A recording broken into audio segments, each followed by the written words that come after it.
Meu paciente é um lobisomem.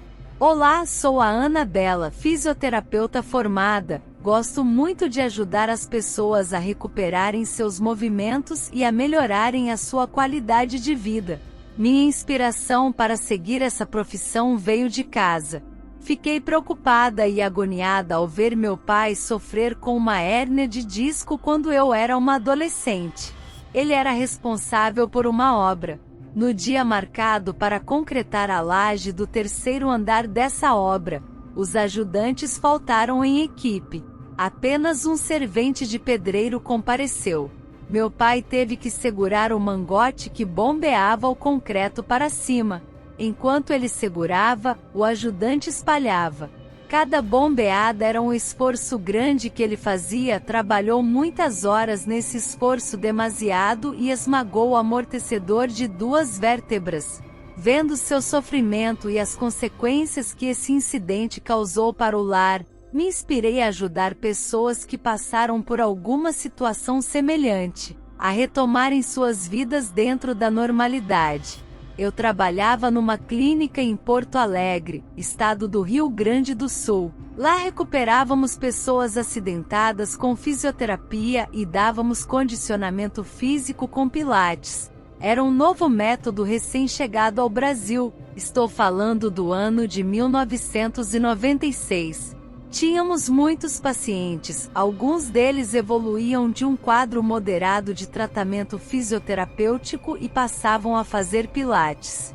Eu sempre tive muita facilidade de fazer amizades, especialmente com os pacientes, pois conseguíamos, através do tratamento, ver a evolução do quadro clínico de cada um deles. Muitos terminavam seus tratamentos e ficavam apenas no Pilates para não perder a convivência conosco. Foi o caso do seu Luiz, um senhor de 53 anos de idade. Ele chegou na clínica para recuperar os movimentos dos pés, das mãos e para tratar hérnias de disco. Foi um dos tratamentos mais espetaculares que tivemos, e ele era uma das pessoas mais agradáveis com quem trabalhamos. O quadro dele ao chegar na clínica era desencorajador, pois ainda estava com os gessos nos pés e mãos e não podia caminhar. Sua musculatura estava flácida e estava todo entrevado, tinha poucos movimentos. Lembro que ao vermos ele, concluímos que seria necessário um tratamento intensivo que superaria 1 ano para ele ficar 100%.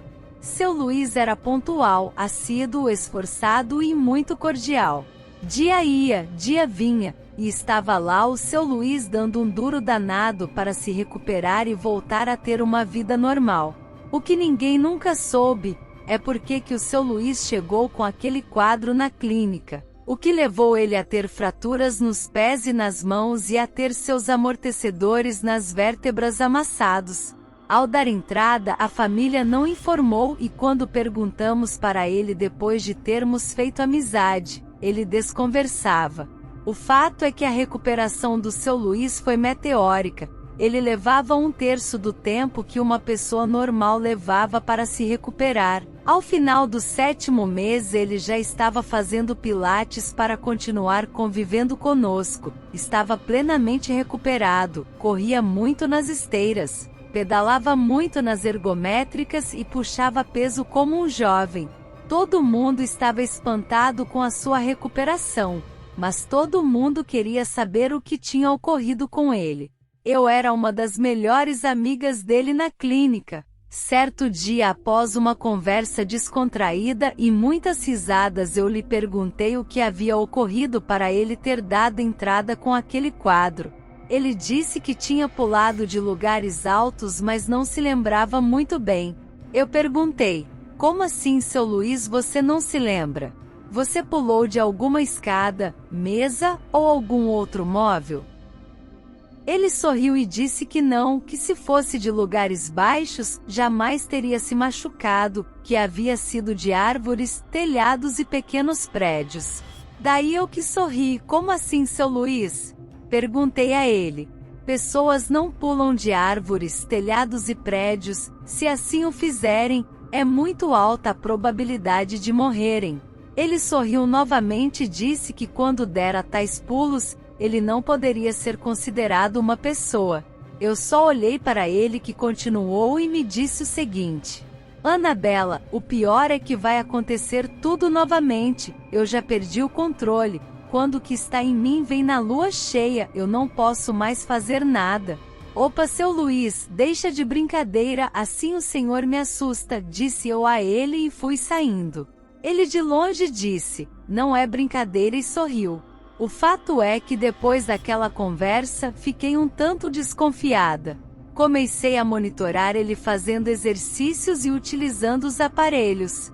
Na esteira o homem colocava toda a velocidade e não cansava. Na bicicleta ergométrica ele pedalava no maior peso, como que se estivesse pedalando descendo uma lomba. E nos aparelhos de musculação, trabalhava sempre com os pesos máximos da estrutura. Como poderia um homem de 53 anos, que entrara todo quebrado, estar plenamente recuperado em 7 meses e causando inveja a jovens no seu condicionamento físico? Alguma coisa estava errada. Chegou o dia da descoberta, mas confesso que só queria que me contassem, não queria ter visto o que vi. Estávamos eu, a recepcionista e o seu Luiz no último horário de uma sexta-feira de lua cheia. Esse período era das 8 da noite até as 9 da noite. Justo naquele dia a recepcionista pediu para sair às 8h30, fiquei eu na recepção esperando o seu Luiz fazer os exercícios dele para eu fechar a clínica. Sua esposa o buscava de carro todos os dias. De repente ele começou a gritar: está acontecendo, está acontecendo. Eu corri, espiei pela porta e perguntei: seu Luiz, o senhor está bem? Ele me respondeu com uma voz arrastada: sai, sai, Annabella, vai embora, foge agora. Fiquei perplexa, nunca tinha visto ele falar assim. De repente começou a se rolar e a rodar no chão. Foi quando eu me apavorei, corri, fechei a porta de vidro, baixei a cortina de aço e chaveei. Saí correndo para a esquina e fiquei escondida atrás de uma lixeira. Naquele momento ouvi um uivado ensurdecedor, seguido de um som de quebradeira geral. Ele quebrou tudo por dentro, deu 2 pedaladas, amassou a cortina de aço. Saiu por baixo correndo sem rumo, pulando em muros e em telhados e sumiu. Sua silhueta mostrava um homem peludo com a face bicuda. Chamei a polícia, logo a sua esposa chegou para buscá-lo, viu o que tinha acontecido, acelerou o carro e fugiu. Eles eram de uma família tradicional em Porto Alegre. A imprensa não cobriu o fato e a polícia abafou. Os prejuízos foram pagos imediatamente e integralmente. Ficou tudo por isso e a vida seguiu normalmente, pelo menos até que venha a lua cheia e aconteça tudo de novo.